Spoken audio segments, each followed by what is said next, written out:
Hello and welcome to 3 Minutes with Newman. This is Father Juan Velez. Today is part one of two parts of Newman's sermon, The Religion of the Day. It is increasingly difficult to keep up with the current news about the Church without coming away feeling disturbed and saddened. It seems as though many who profess Christianity have forsaken the truth while still claiming to be Christian. However, this is nothing new, as Blessed John Henry Newman teaches us. People often make religion fit their desires and opinions. Newman begins the sermon Religion of the Day with the following words, quote, "In every age of Christianity, since it was first preached, there has been what may be called a religion of the world, which so far imitates the one true religion as to deceive and unstable the unwary." End of quote. The devil has his false prophets and sets up a counter-religion. Quote, "And in one sense they speak the truth, but it is not the whole truth, and we know even from the common experience of life that half the truth is often the most gross and mischievous falsehoods." End of quote. In an earlier age, Satan presented one aspect of the gospel, God's mysteriousness, justice, and sovereignty. Quote, "God is a consuming fire," so declares the text, and we know it. What we know more, that is, that God is love also. But Satan did not add this to his religion, which became one of fear. End of quote.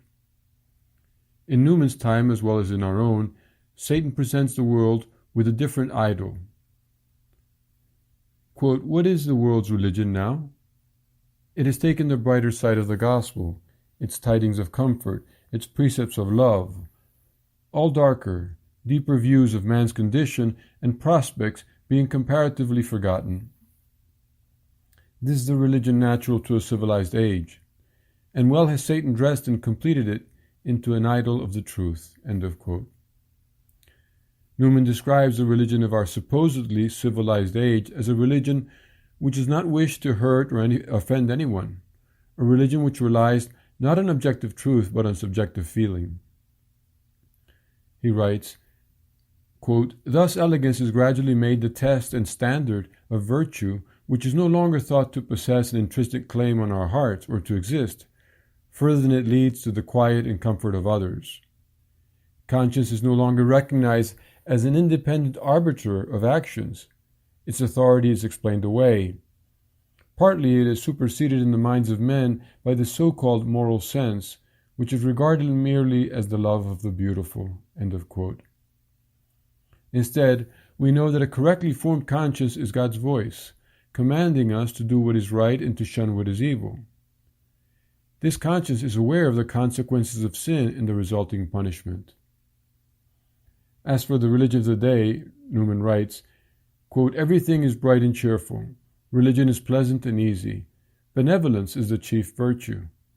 Intolerance, bigotry, excess of zeal are the first of sins. Austerity is an absurdity. Even firmness is looked on with an unfriendly, suspicious eye." End of quote. Vice is redefined to reflect the zeitgeist, based on the latest acceptable outrage, whether it is a true or a fabricated concern, considered basically something distasteful. People seek novelties in doctrine, new preachers, and new objects of religion. Newman calls this a counterfeit of the truth, or substituting the cultivation of secular education for religion. Throughout his life, in both his writings and his teachings, Newman insisted on this error and this deceit. Next week we will continue with Newman's sermon. For now, we can benefit from becoming aware of the temptation around us to accept such religion of the world.